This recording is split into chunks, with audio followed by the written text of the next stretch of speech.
Today's podcast is brought to you by Progresso Talent Partners, who for more than 25 years have successfully delivered interim and permanent leadership talent to transform businesses. To hire the talent you need to enable your business to thrive, visit www.progressotalent.com today.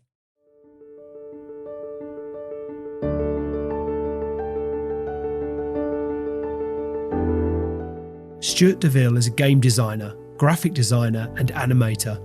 He is the founder of independent game studio Zap Pop Pow and Game Dev London, a community of games developers, and host of the Game Dev London podcast, which aims to support the UK games industry with knowledge and stories from those at its core. He is a creative leader whose vast artistic knowledge, acquired over more than 20 years, has seen him design editorial layouts for a magazine, teach graffiti workshops, be the creative art director for a video production company, collaborate in fine art projects reaching Berlin, Paris and London. He's been a book illustrator, set designer and digital marketeer, creating motion graphics and idents for digital marketing and branding companies such as MasterCard, the O2 Music Awards and End of the World live events. So what's the story behind the story? Without further ado, let's get into it.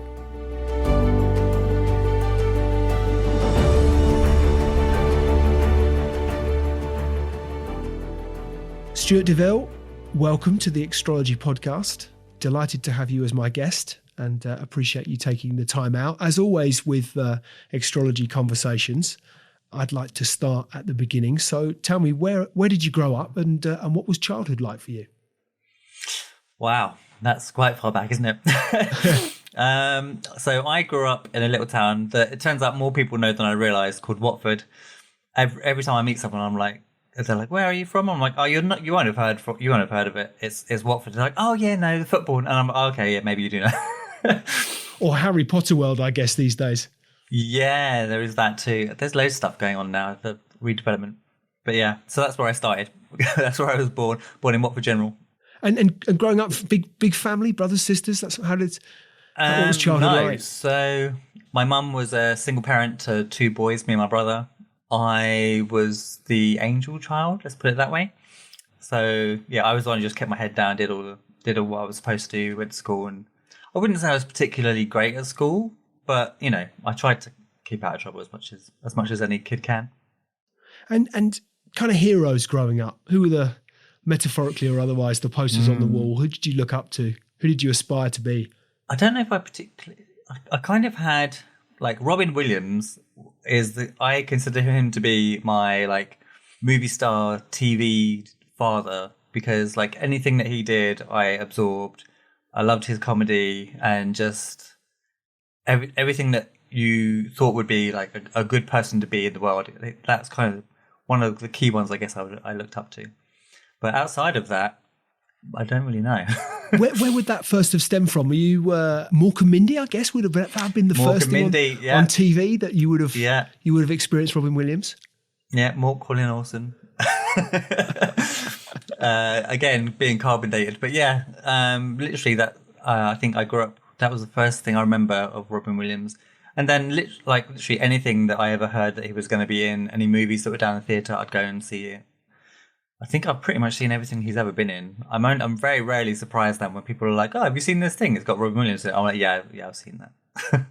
Well, I think I'm ill qualified, but clearly it's well documented as to his, the eclectic mix of talent, if you like, that he was able to evidence consistently throughout his career. A fabulously talented guy. So I'm not surprised that he should have proven such a source of inspiration, as he would have done for and continues to do for so many, which brings me on to my next question. You back to that word eclectic, but I'd acknowledge that you've an eclectic mix of hugely creative experiences from a career perspective. But at what point, as you reflect back to your childhood, did you first recall having discovered that creative flair?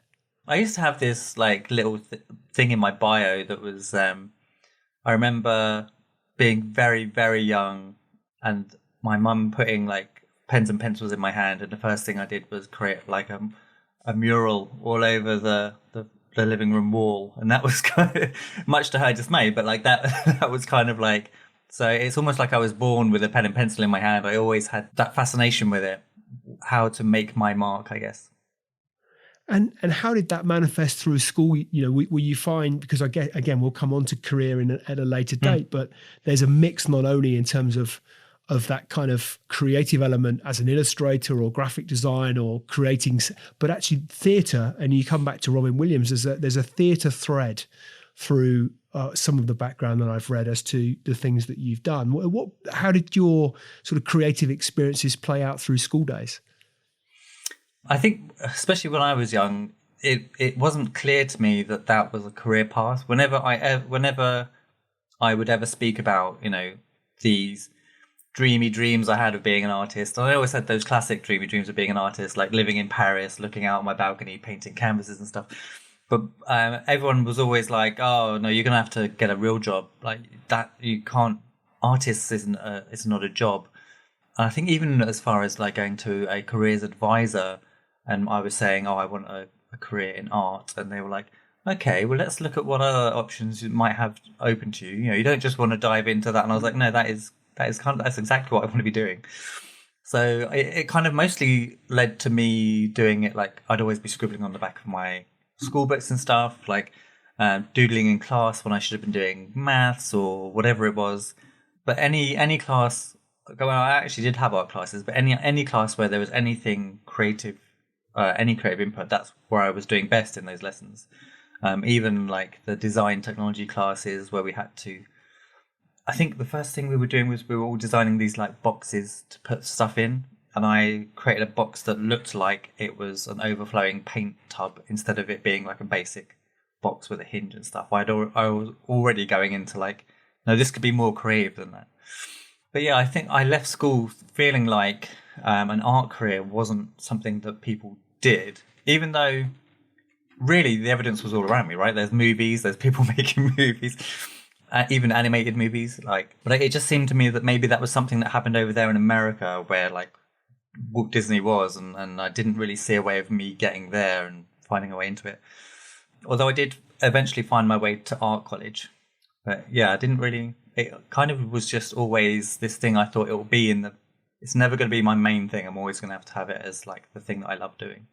Was there anyone that was able to provide any positive guidance through that time? You know, you hear stories of perhaps there was that one standout teacher or family member or whoever it might have been that was able to provide you with the impetus, the inspiration, the confidence to try and pursue your dreams, if you like, from an artistic perspective. It does strike me. I mean, I can remember similar. I mean, I have no artistic flair, so I should qualify my next question with that statement. But nonetheless, I remember similar sort of conversations with friends and peers at my own school who were very talented from an artistic perspective, but it was just kind of one of those things that you did. And I felt that kind of, you know, for me growing up, it was almost like there were certain careers that you were sort of encouraged and funneled to sort of go down a route of if you excelled in a particular area, but art was never one of them. It was just, you know, which seems incredibly unfair when, you know, particularly here in the UK, we have a burgeoning creative industry that is worth millions, hundreds of, if not billions, to the UK economy. So in terms of figures of inspiration, was there somebody who was able to kind of just point you in the right direction or send you down a path that you thought, you know what, that's a place I want to go? I always had the support of my mum. My mum was always said to me, you know, as long as you're happy, I don't care what you're doing. If that's what makes you happy, if that's what you want to do, if that's what you want to pursue. So yeah, I always had that support. I never really had anyone. I had quite the opposite. Even when I went to art college, I had a tutor who didn't like how. What would you say? I guess I was an over performer. Really, I was always doing the work that was required, but doing extra. And he didn't like that I was doing extra. He was always saying, you know, in the industry, because I think he kind of thought that I might end up in doing marketing or something, or doing the visuals for marketing and stuff. And he was like, in the industry, you're not going to get, you're not going to be able to just do whatever you want. You're going to have to stick to this is what you have to do, the parameters of the project, right? And I would always do what he'd asked me to do. I later learned that that's what clients love. You go, here's the thing that you wanted me to do, but I also had this idea, and then you try and sell them on your idea, right? He was having none of that.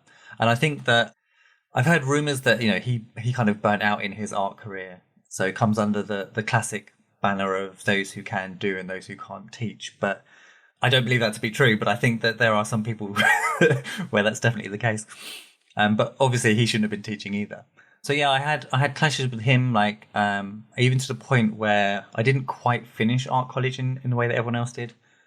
We had this massive fight towards the end of it, and I just said to my mum, I'm not going back in there. I'm not having another day with this guy. I just need to go do it myself. And so that's what I did. I was going to ask you actually what you learned from that experience, but from what you've described, if nothing else, it gave you it poured fuel on the fire to go and to seize the initiative and find your own way. Yeah, I think in some cases you can be quite lucky with stuff like that. Because you could just blindly follow a path. You go through school and you try and get the grades that you need for the next step, and then you go to college and you fill in that blank, and then maybe even go to university. And I think quite a few people, even friends of mine, they've gone through that whole process. They get to the end of uni and they're like, this isn't what I want to do. I really wish I had have had something shake me up at some point. I mean, because some of them end up doing what they want to do anyway, but it would have been an easier transition had they had these little shake-ups. So I kind of consider myself quite lucky that I didn't just blindly follow the path. And because I always had this immense drive, I don't think I would have been able to just snugly fit into someone else's dream. I always kind of needed to be making my own dreams come true. And that drive to which you refer, where does that come from? God knows. I think every time it probably comes from, actually, if I think about it hard enough, I was the good one at home, right? I was the good boy. My brother was a little bit not so much the good boy. And I always thrived on that praise of being the one who was doing the right thing, doing well. And that kind of transferred over even when I went into the workplace and started working in whatever job it was. I liked being like, oh yeah, you can rely on him. He's always the hardest working. He'll always get his job done. And even in my early career, the jobs that I did that weren't art or creative related, I always did really well. I always went up the ladder fairly quickly, normally getting into managerial positions. But at the same time, that because it wasn't a creative job, I very quickly after a year or two was I need to get out of here. I need to go work somewhere else. See, I guess it just comes from this pleasure from knowing that I'm being the best at, or being successful at whatever it is I want to be doing. And I was fascinated to read that you'd worked as a freelance graffiti artist and an illustrator, producing visuals for skate parks and shop fronts, and even I think I'm right in saying you designed a tattoo parlor or signed for a tattoo bar, and then started designing tattoos yourself. That I was going to say, it sounds somewhat cliche based on the analogy I just drawn, but putting that stamp on things. But how did that come about? That sort of freelance graffiti artistic. What was the story behind that? I think I just one day was because I was always switching mediums anyway. I always went from I was drawing things. I was always trying to draw my own comics, and then trying to figure out how best to color them, and looking at different art styles and stuff, and then realizing, as you do, that graffiti is out there in the world, and thinking, well, how do they do that? And then I'm not entirely sure whether I was buying them online initially, but I did end up buying them online. But I found somewhere where I could buy spray paint cans essentially, and from that point on, I became obsessed with this new creative medium, and very quickly became, I guess, fairly proficient at it. And then I realized that meant that, because when it comes to shop fronts and things like that, and it just so happens I was doing mostly stuff within a marketplace, as in market stalls and stuff, and they had their own little cordoned off areas of boarded up panels. And this particular tattoo studio, he wanted to have all of his outsides decorated. Not obviously, if you go to, I guess what you would have called a professional outfit, where they would have done some kind of massive sticker for it or something, or had some kind of printing thing involved, it would have cost him in the thousands essentially. Whereas I came along and I was like, well, I could do it for easily half that cost. All you need to do is pay me for my time and pay me for the spray paint. And then I came up with all the design for it. So that's kind of how that started. And then from there, I became known locally as the guy that did that. So I got commissioned to do a mural on the side of a building for a coffee shop. And then I got invited to teach it at at the Watford Girls' School. So I did a class there as well. Although that ended up being more, I did more fine art stuff with them, just because the scope of the project changed. When I started talking about the price of spray paints and how many students they've got, and how that became a different project. But yeah, so I became known for that kind of stuff. And then I heard about another like junior outreach program, it kind of is, where you go to these places, but there's lots of kids who are disadvantaged kids. And obviously I felt like I had been one of those kids. And that if there had been someone like me around to have taught me, hey, you know what, you can do this stuff. Like I can show you how to do it. So I kind of pulled together this tiny micro curriculum, I guess you'd call it. And I taught that for, like a good few months. So yeah, that's kind of how that came around. And you sold your illustration canvases, as I understand, on your own market stall. Is that right? You, I guess, what did you learn from that experience? Yeah, what did you learn from that experience?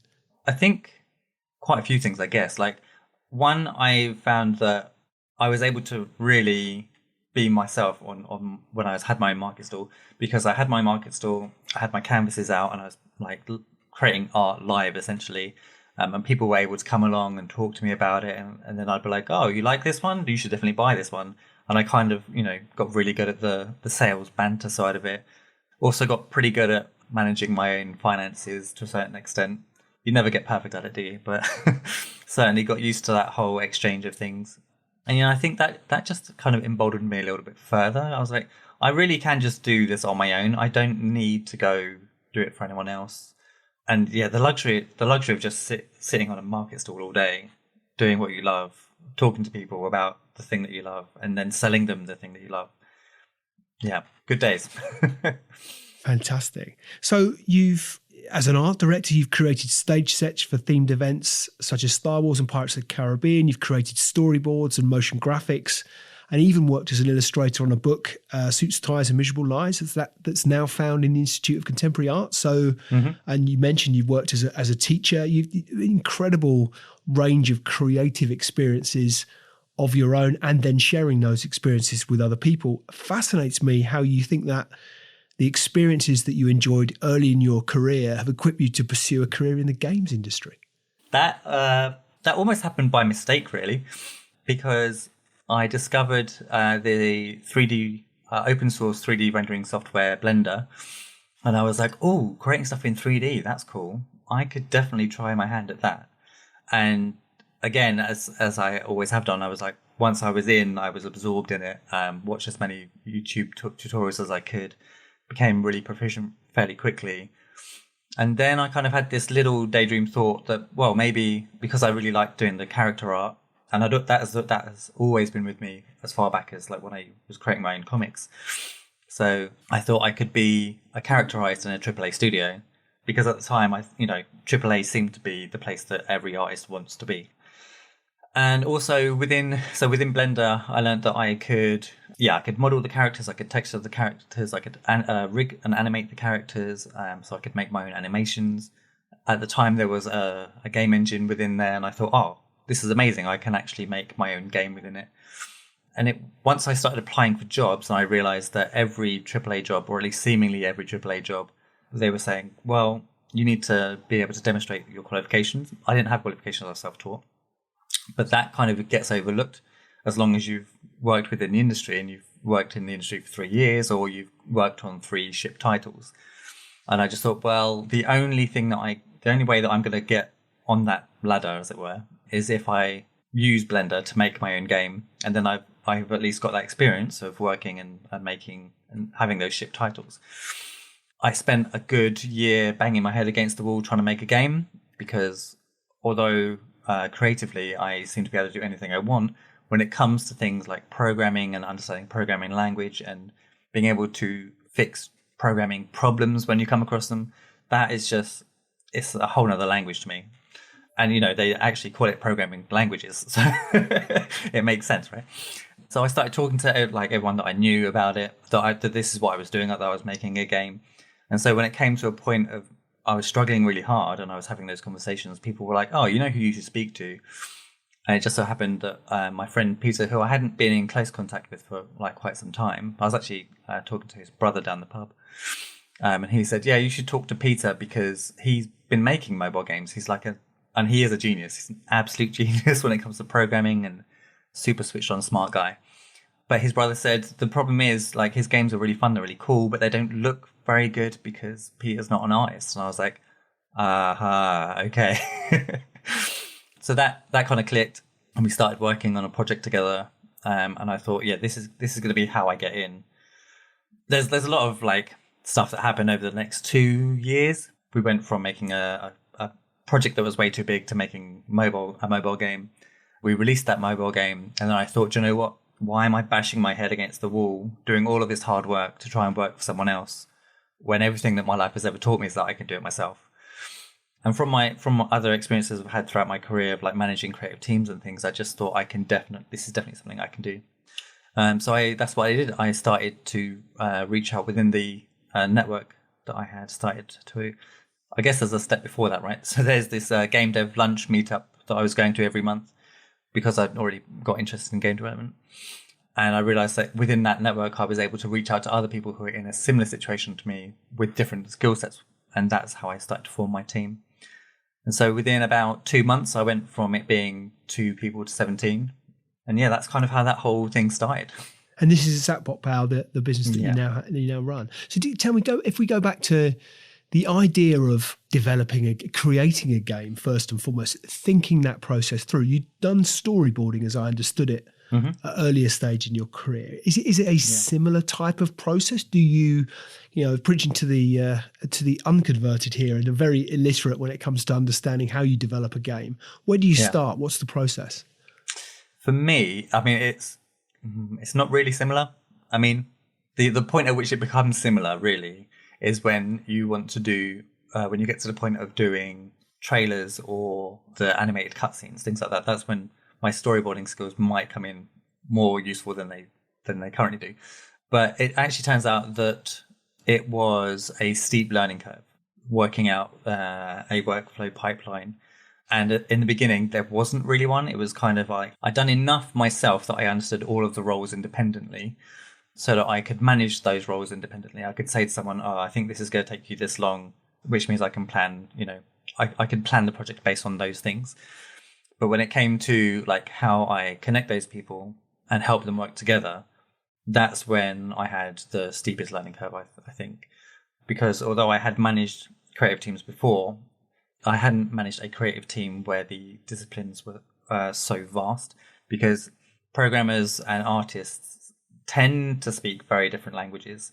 And even with personality types, you tend to find programmers are a lot more like insular, or you get these kind of like rock star personalities who feel like I'm the one who makes everything work, essentially. So like someone else's opinion might not be valid to them because they're like, no, I know what I'm doing. I definitely know what I'm doing. Whereas artists tend to be a lot more like, oh yeah, whatever you want, I can do that. I can creatively extend that way or this way. But they get frustrated when they come up against people who won't quite listen to their ideas. So I had to do in some cases I had to do a lot of work in order to help them communicate, and in other cases I had to realize that I had to get out of their way and let them figure it out.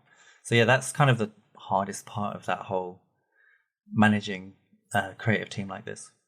The thing that struck me as I looked at, if you look at, we touched on this briefly off air, but in terms of the size and scale of the gaming market, 2020 revenue from worldwide PC gaming was estimated at $37 billion US.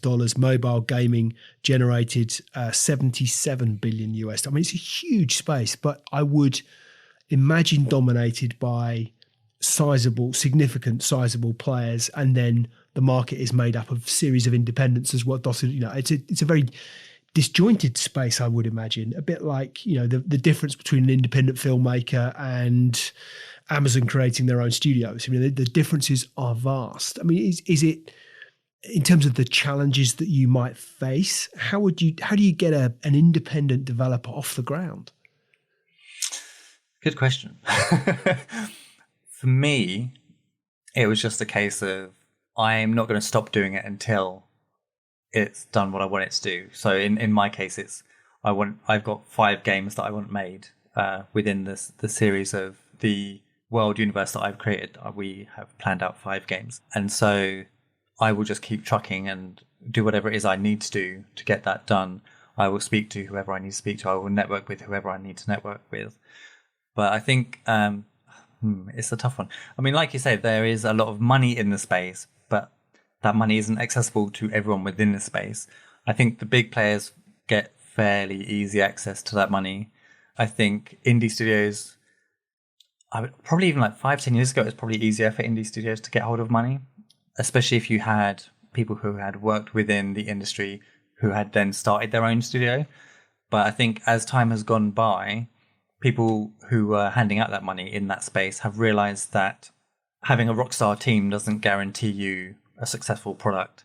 And actually what you need is someone within that team who has a good business sense, which is kind of harder to prove out unless they've already done it. So yeah, getting hold of money is always, especially as an indie actually, is always going to be a struggle. But there's lots of support out there. How do you go about getting the resources you would need?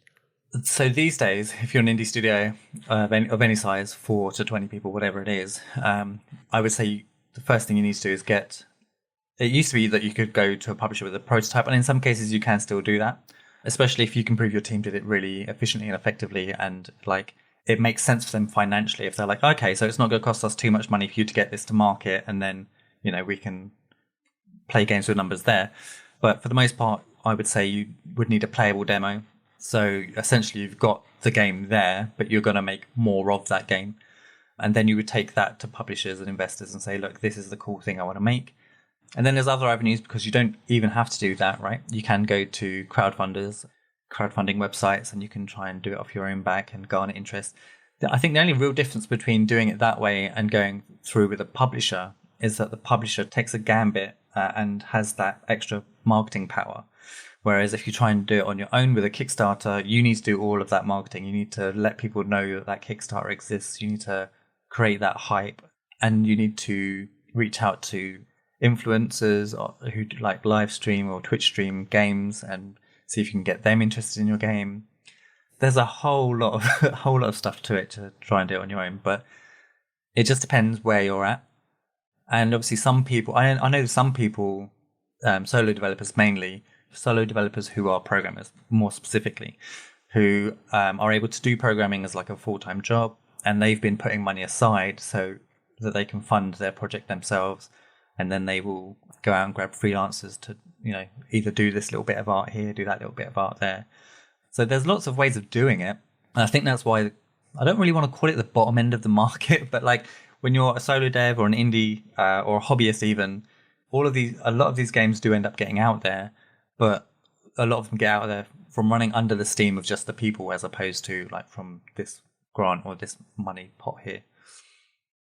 And what about distribution? Because it strikes me again, the routes to market will be dominated by the big players, as is so often the case in so many spaces. The world has become, we're all afforded as a consequence of technology far greater accessibility or access generally than ever we were. But it's still a challenge to get a game out. How does that happen?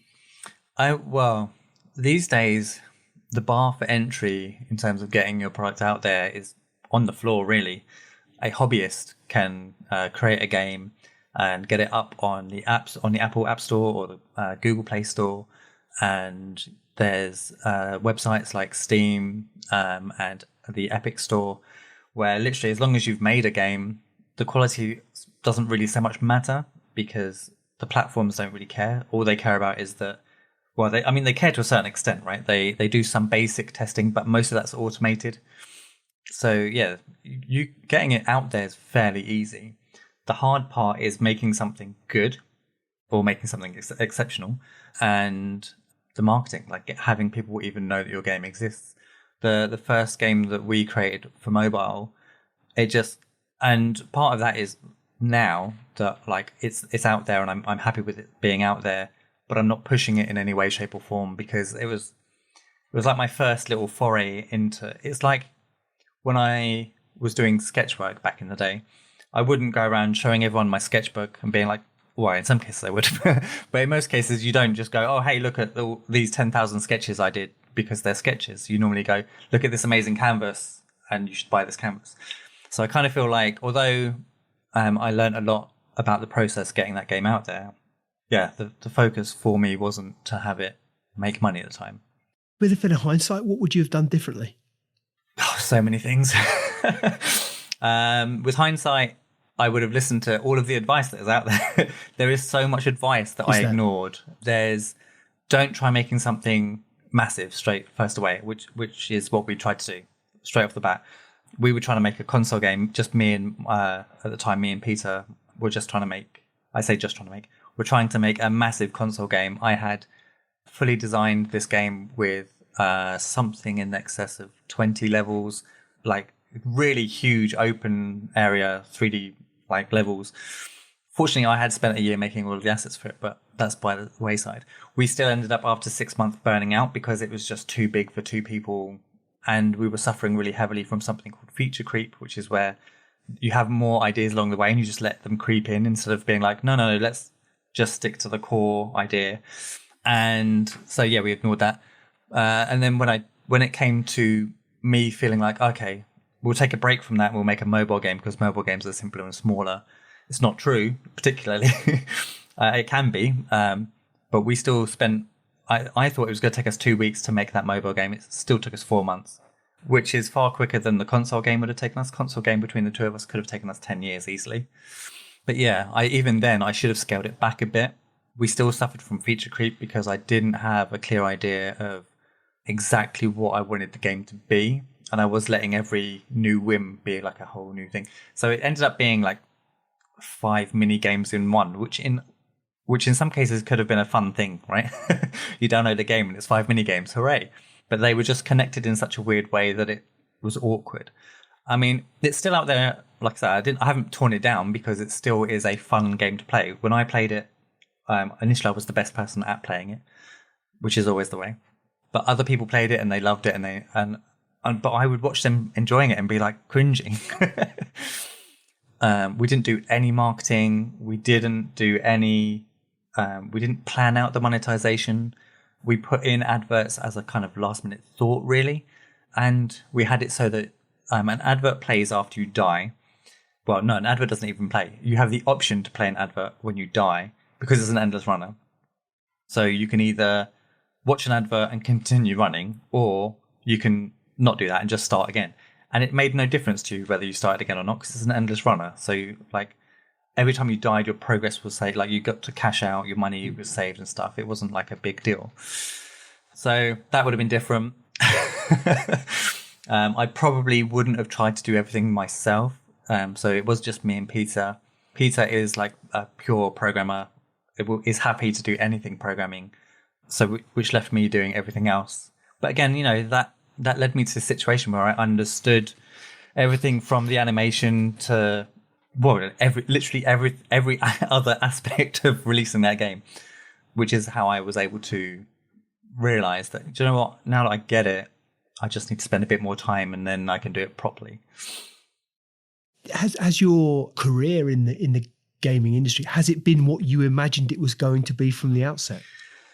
In some cases, it's been harder than I would have imagined. But in other cases, it's been so much more wonderful than I could have imagined. And I think a large part of that is that I enjoyed the networking side of it so much. Going out and meeting other people who are passionate about game development. And just, yeah, so like every month, at the end of every month, I went to this meetup and was always meeting other games developers who were working on whatever little game they were working on. Half the time being so jealous about the amazing game that they were working on, offering my services, and she'd be like, I will help you do whatever you want on this game. This looks amazing. And in a lot of cases, I ended up helping out like quite a lot of people, but I've never really, on a lot of them, I didn't do enough where I was like, look, put my name in the credits. I was just like so happy to have been involved and to have learned whatever it was that I learned. And yeah, I've made a lot of really great friends in that space. So that's like one of the things that has been the biggest surprise with jumping into game development, because especially within the indie space, everyone is so like friendly and helpful and open. They'll all tell you about the horror stories or like the best bits. There's still a little bit of fear, I would say, when it comes to people who are setting up their own studios or people who are going it alone, in that if there is this like little golden nugget of information that they feel is the thing that helped them out or helped them to have the success that they had, then they kind of keep that bit to themselves, which I guess makes sense. But it's kind of part of this, like the fear for them is that if they share everything, then you're creating another competitor. Whereas the reality is that there's so much space within this industry, and every single game is so different that you're never creating a direct competitor. If you help out someone else, 9 times out of 10, they're going to help you back.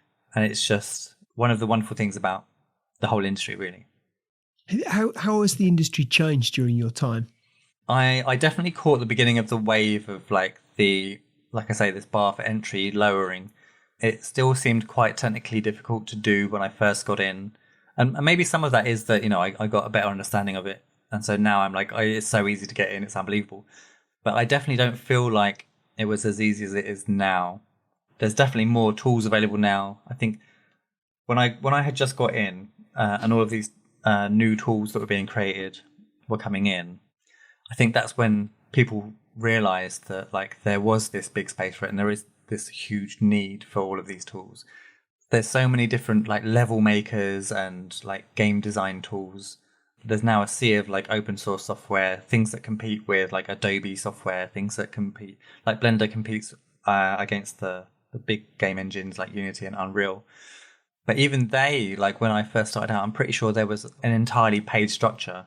But Unity, you can now like download for free and get going like instantly. You can make a game for free, and they've even lowered their payment cap. So you don't pay Unity a penny unless your game makes a certain amount of money. So it's definitely got a lot easier for game developers. It's kind of hard to say how good a thing that is, but I generally think it's a pretty cool thing. In terms of what excites you about the industry, I guess in specifically what innovations excite you about the industry, how would you describe that? I know what excites me about the thing as a whole, like being able to take this idea that I had, this massive game console idea, which is the kind of thing like when you're young and you're playing computer games and you're like, oh, it'd be really cool if they did this or if they did that, and you have your own ideas, but you don't think that that's ever going to become a thing. And for me, I've always wanted to be able to express myself in creative ways. So this is just the best way for me to do that. Like I can paint a canvas and it could elicit certain feelings and emotions in people, but it doesn't have that interactivity that you get from games, right? You can play a game and the person who crafted that game can literally, like if it's a horror game, can send off all of those signals within you and shake all of those nightmares within you. Or if it's like a super happy chill game, you can sit back and relax and lose hours in just like a gorgeous game and not even feel it because someone has managed to make it so well. That's the stuff that I love about it, is the creative outlet and seeing how different people manage to do that. Where'd you get your inspiration from? Ooh, years and years and years of dark comedy, movie, TV series, I think. Do you game yourself? Not so much these days, which actually is it's almost kind of taboo to say as a game developer. Like you are supposed to play as a lot of games and understand the market and stuff. But I think that works to some extent. Like you do need, especially if you are making a specific type of game, like you definitely want to have played similar games before. So I have grown up playing similar games. And I think the other problem is there's so many games coming out on such a frequent basis. Like how would I even keep up? Where would I even find the time to play all the games that come out? You might have heard of Humble Bundle, which bundles together like a whole host of indie games and normally at discount prices. And I bought one during the pandemic. During the beginning of the pandemic, there was one. I think it had something like 1,000 games on it, 1,000 indie games, or close to 1,000 indie games. And I downloaded that, and I've played 3, and I've lovingly played those 3 games. But yeah. I just don't have the time to get through all of them. So can you stay on top of, or at least keep abreast of developments that are going on in the space that are going to be critical to your ongoing success? How do you stay on top of it? For the most part, for me now, and it's still something that I enjoy doing, to be honest. It's not a particular pain point, but I watch other people play games that I want to play, especially if I'm like, so so I can work at my computer doing whatever the hell I want and have up in the corner like a YouTube video of whatever game I think is interesting and watch someone else play through it. And normally you get some really good commentary from some of those players as well, especially like a really good Twitch influencer who's well known for giving their point of view on games. So the work that I do at Game Dev London, some of our Twitch streamers now are playing games like, what was the one recently played? Cyberpunk 2077.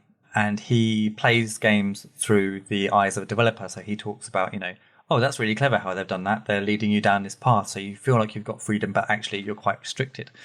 So there's all of these little things that you can get from watching other people.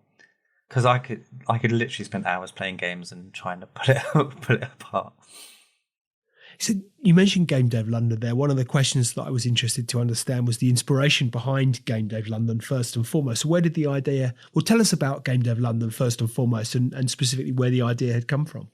So Game Dev London started out life as the Game Dev Lunch meetup that I used to attend. And at some point last year, that it would have had its 7th year anniversary. So it had been going long before. I think I'm not entirely sure how long I had even been going. I think I was going for 5 years before anything changed with Game Dev Lunch. But essentially, yeah, so Game Dev Lunch was a physical meetup for games developers every month. I joined that, and because I was there like every Thursday, every month, and I spoke to everyone, I basically operated as if it was my event. I would talk to everyone, I would connect people, I'd be like, oh, you're doing this, you should go talk to this person. And so the main organizer at the time, Jade, she came up to me and said, would you be interested in helping me like run this whole thing? So I became an organizer. And then just before the pandemic hit, we had started doing the events in Samsung King's Cross venue in King's Cross, funny enough. And we were doing this thing called Dinner Devs, and that was going really well. And just as the pandemic hit, Samsung said to us, we're looking to showcase the communities that work to do stuff in our space. Would we be interested in doing anything like that? And I had this plan to do a game development podcast for like 3 years already. So I was like, this is perfect. We can create a podcast and we can give them that content for the website. And that's something that our community could then say that we're doing. And that kind of sparked this whole bigger thing for me. I didn't really have it fully formed, I guess, in the beginning. I just thought Game Dev Lunch should become Game Dev London. That should be the new brand, Game Dev London. We'll do this podcast. We'll switch to doing online events because everyone was going to have to do that anyway with what was coming. And I just started figuring out as quickly as possible. And then we created a Discord community that became populated fairly quickly.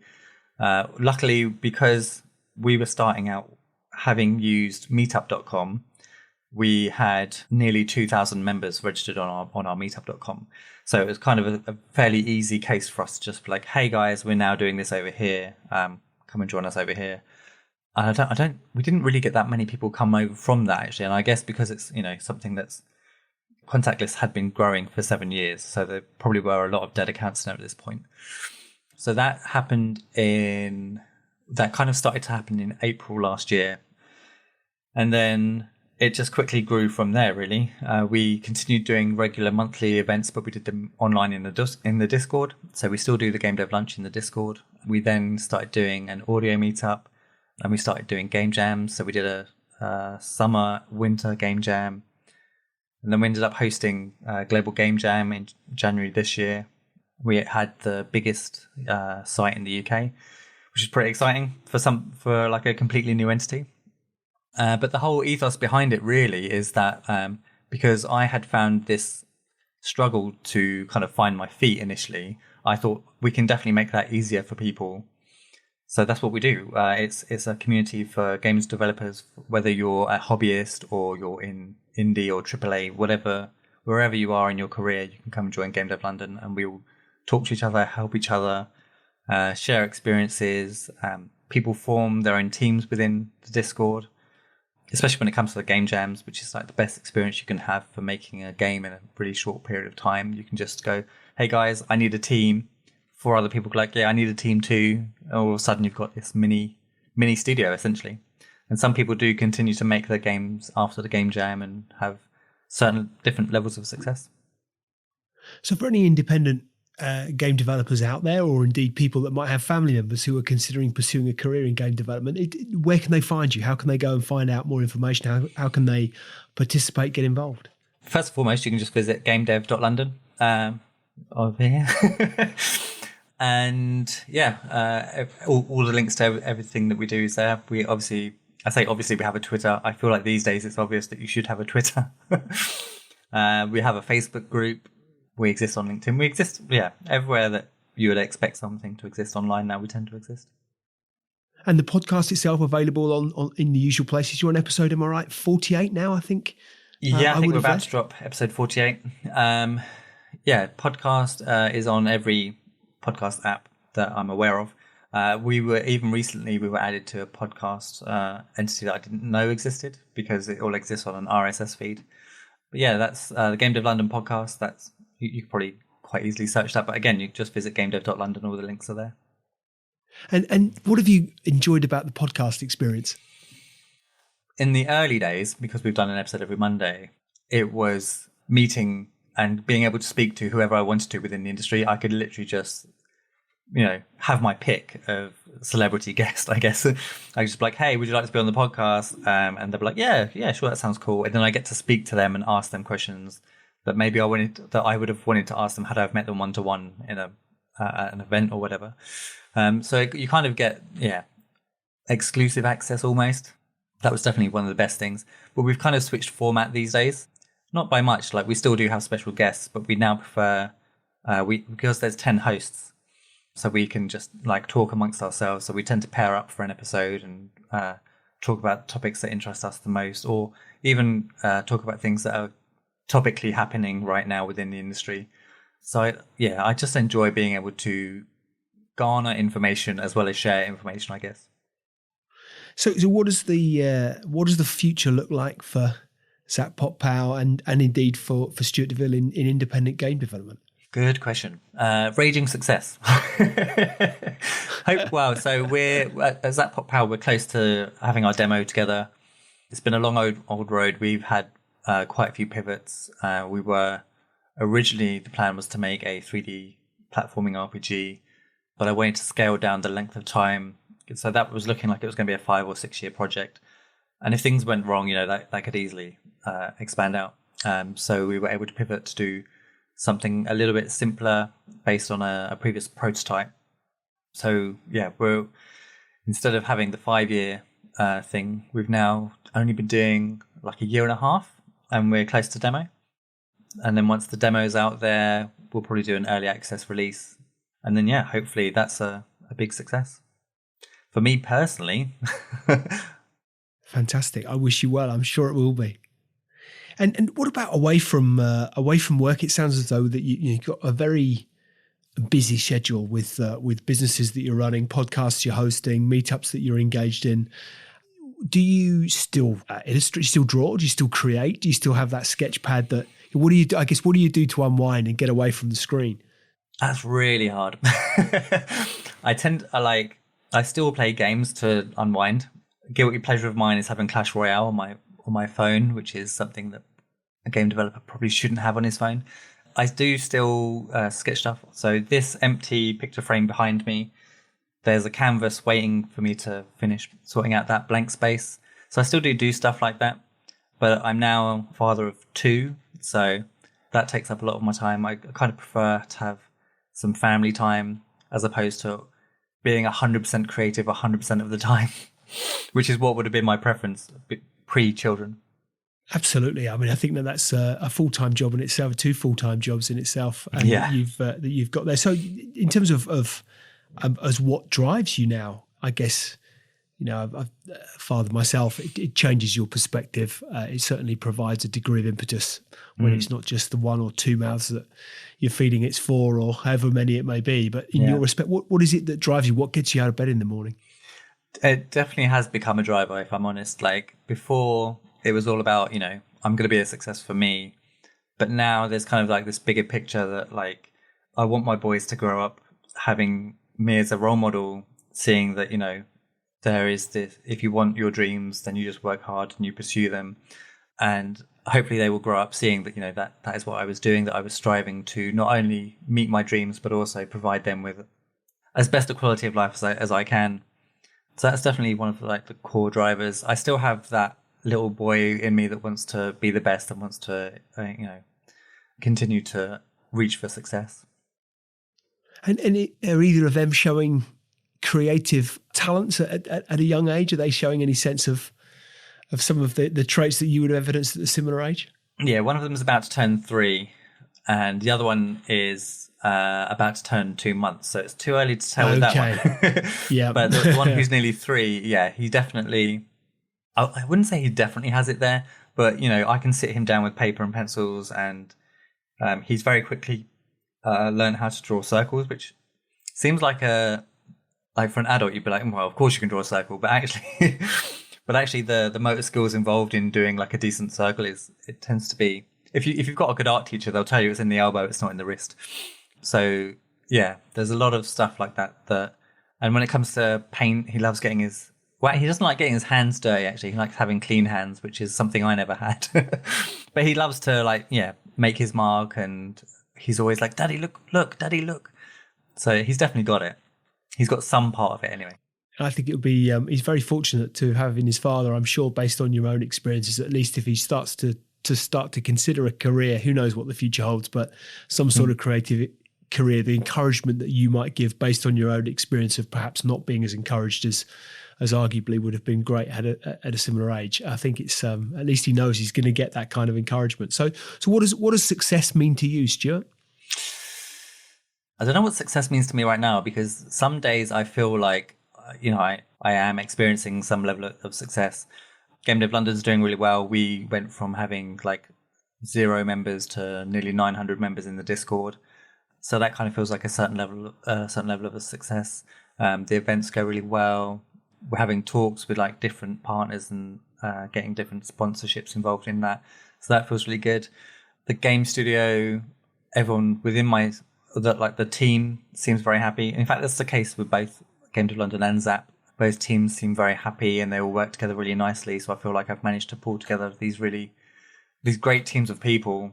And, the success of your business can live and die on your people. So if everyone's having a good time and they're all enjoying themselves, then I kind of feel like success on any extended level is kind of inevitable. But outside of that, I guess, I don't even see myself as one of those retirement people. But I imagine being able to sit back and enjoy the fruits of what I've done would be nice at some point. Potentially sitting on a beach and chilling out. Not even with alcoholic beverage so much as just, being able to be like, this is the calm. This is the bit. This is why I work so hard, so that I can relax and enjoy some time. But again, I don't know if I'll get to that point. I'll probably still be like, I've had another idea. That needs to happen now. I dare say if you were lying on the proverbial sun lounger, that in itself may provide some creative spark, and before you know it, you'll be off on another path. What would you, in terms of advice that you would impart for those that might be sat and considering, with a big idea or wanting to get into game development, or that perhaps are struggling a little bit now but have some talent? What advice would you give to them? Go easy on yourself. Have more confidence in yourself. I found those two things were the things that I struggled with the most. Was always the little critique in my own head, especially when I was really young. I used to create art and the following day hate it and be like, this is awful. But that's just, that you can do better because you've just learned from creating that piece of art. You've learned a whole load of stuff. So that obviously your next piece is going to be better. But that shouldn't have meant that I was what I did previously was rubbish. It should have just meant that what I probably should have done is gone, look at the progress I've made. So you can definitely be kinder to yourself as you go. And don't be scared to just dive in. I know that there's a lot of hesitation when it comes to how do I do that? What do I do? Just start doing it. Whether it's learning the software that you need to learn. There's there's loads of, but the bar to entry is really low. There's loads of open source and free software out there. And there's lots of networks out there. Game Dev London is one, but there are others that you can connect with. There's other communities that you can connect with. There's other Facebook groups you can join to get tips and advice. I always offer myself as, if people want to contact me on Twitter or whatever and be like, hey, Stuart, I heard about you and I that you give advice. What would you give me for advice? I've done quite a lot of that anyway. So yeah, just be kind to yourself and try not to beat yourself up too much. Which ties very nicely into my next question, which I suspect to a degree you've just answered, which was going to be what advice might you give 21-year-old you? But it sounds as though from what you're saying that might be consistent with that. Fairly consistent. I probably would have said slow down. Although I don't know.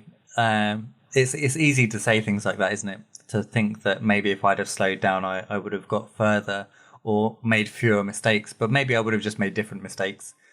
Yeah, I was quite fortunate that I just had this drive behind me and nothing was going to stop me until I'd done the thing that I was going to do. Every creative project that I've ever wanted to do, I've done. And whatever measure of success it had is what it was.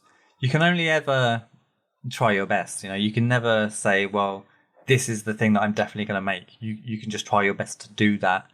And once you've done it, you have to just let go and be like, well, it did as well as it did, or whatever it is. But I still probably would have told myself to slow down. Would be the only one bit of advice, really. So in terms of where people can find you, what's your Twitter? At Stuart De Ville. I'm pretty much at Stuart De Ville everywhere. I'm pretty lucky with that one. Got in there early. Yeah, there's no other at Stuart De Ville that I'm aware of. So at Stuart De Ville, Game Dev Podcast, they can find you. And every week, that's a weekly podcast, is that right? It's come out. The Game Dev London podcast every Monday. So the way it launches is at 6:00 every Monday. We release a 10-minute clip on YouTube. And so people can watch that 10-minute clip and then follow the link to the full episode. The full episode is by that point is live on every podcast app out there. So Spotify, Apple Podcasts, Google Podcasts, Pocket Casts. There's so many out there. But yeah, whichever one it is. Game Dev London podcast, fairly easy to find, I think. Fantastic. Stuart, it's been a pleasure to have you on as my guest. I'd really appreciated your time and insight. I think the gaming industry is fascinating. It has clearly huge implications for, in terms of global reach, global opportunity, incredibly entrepreneurial, very creative, a really, really exciting and dynamic space, and one that I'm sure in which you'll continue to thrive. I wish you well with all that you have going on, and really appreciate your time and insight this afternoon. Thanks for coming on. Thank you very much for having me. It's been great.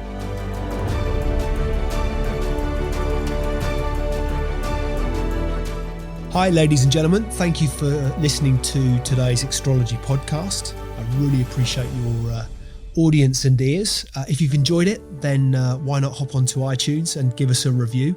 I'd really appreciate anything that you might have to say. Any feedback always gratefully received, and look forward to hosting you next time. See you soon.